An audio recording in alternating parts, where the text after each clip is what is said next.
Welcome back to the channel, everybody, and it is a gorgeous morning up here in the north. Look at that sunrise over there. I've decided to start early. I didn't even get up and do my usual workout and stretching and stuff. It's just such a beautiful morning, and I'm going to take advantage of this opportunity. So what I got going on here, behind me over here, I got a little makeshift table set up. I got my little wire wheel and stuff. I'm setting up to do the, let's see, do the ball joints and get these cleaned up and painted. It's supposed to be gorgeous today. So it's a little cooler out this morning. It's only like 37 degrees, but this is gorgeous. This is sweatshirt weather for me. So what I'm going to do is get these cleaned up, and then later this afternoon, get them painted up. So I'm just going to be cleaning a lot of the stuff. I've decided on the control arms I'm going to use for the upper, lower spindles. So I'm going to show you the ones I'm using here. So these are the control arms I'm going to be using.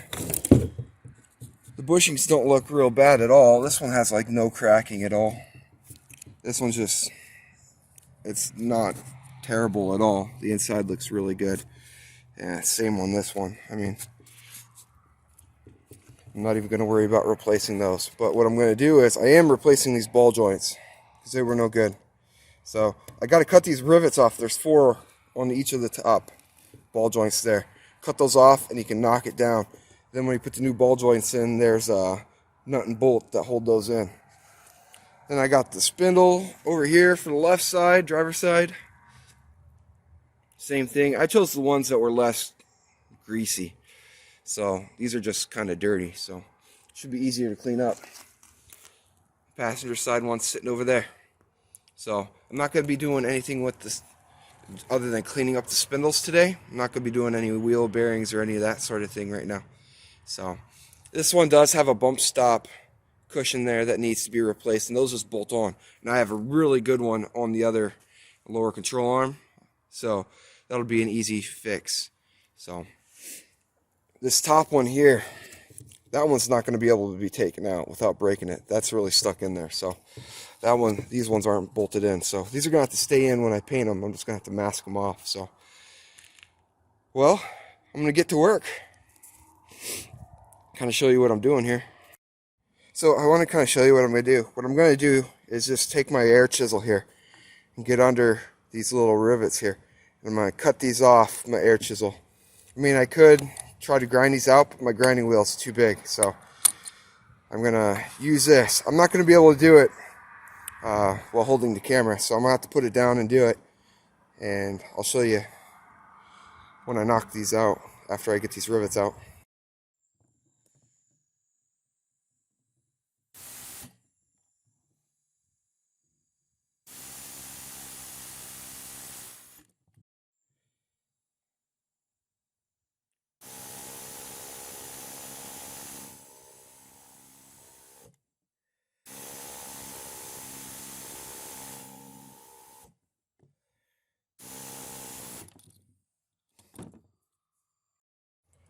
So now I got the rivets chiseled off there. All I gotta do is take my hammer and knock these out. They should just fall out.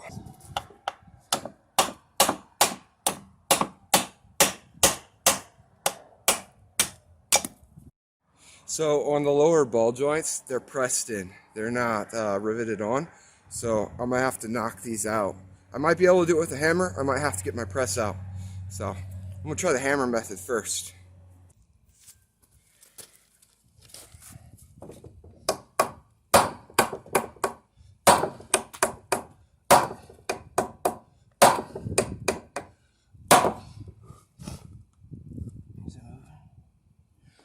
Does not look like it's moving.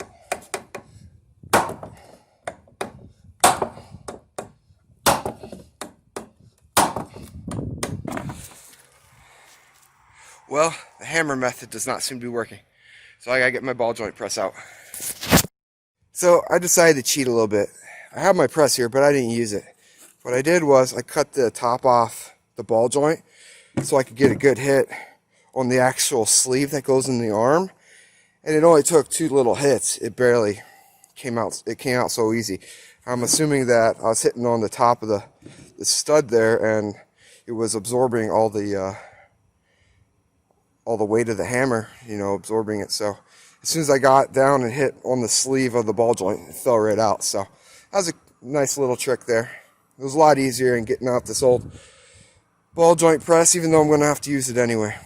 So that's another little trick you can use. Well, on the second upper ball joint, I didn't even get a chance to film any of it because as soon as I started moving it around, the ball joint fell right out. So, whatever.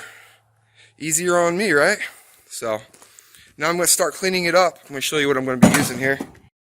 So this is what I'm going to be using. Just going to use my grinder here with this nice cone-shaped wire wheel.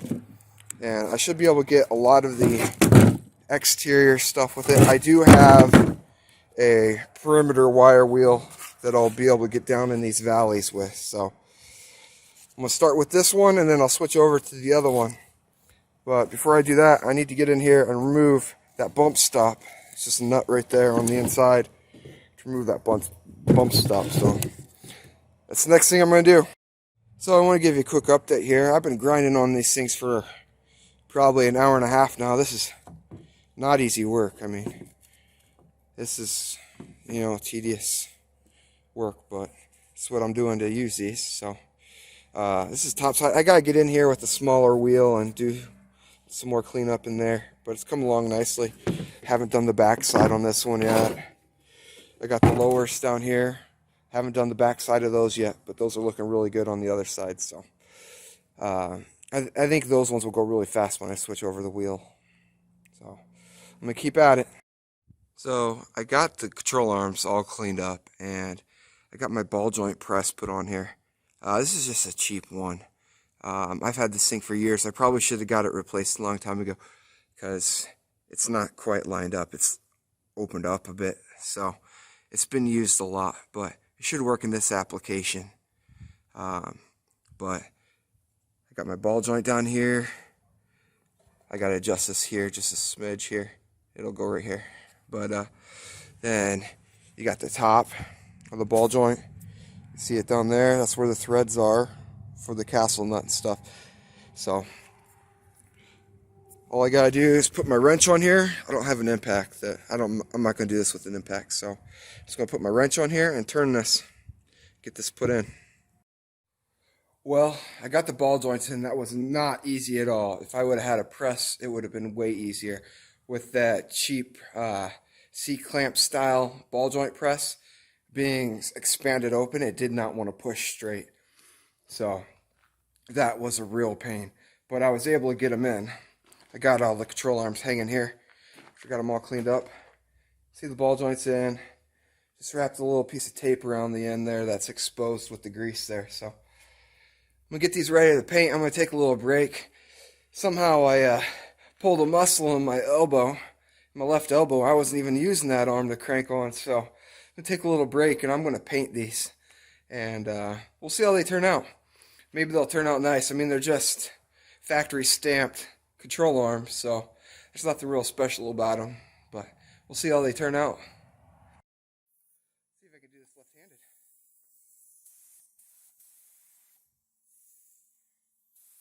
No, not really.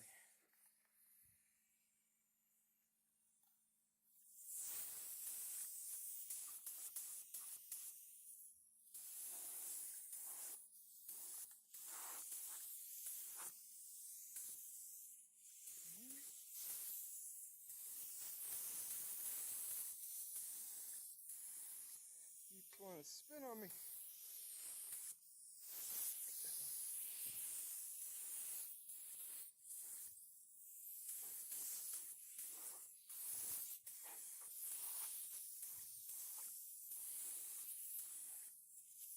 Looking pretty good.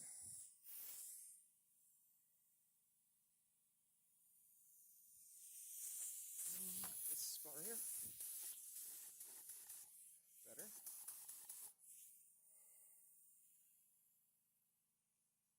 kind of look here. Any other measure? That there.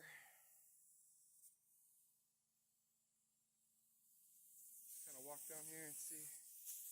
Missed any more spots here? Get that. Touch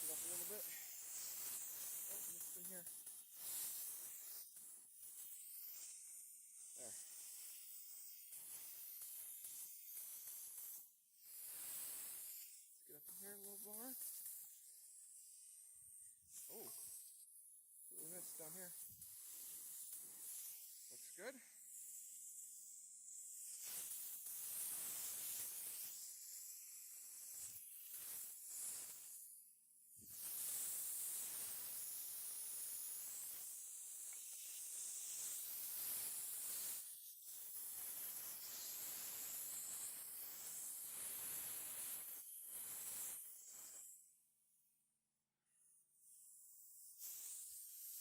Spin this around.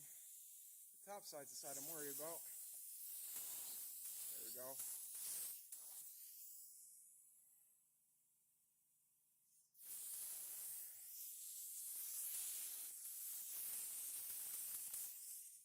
Out of paint again. Okay. That should be good. Let those sit for 30 minutes to an hour. See how they turned out. Well, I got these control arms curing, and I have to say, they look pretty doggone good. They turned out pretty amazing. So, I know it's not going to last as long as like powder coating or anything like that, but for these factory units, they look pretty doggone good.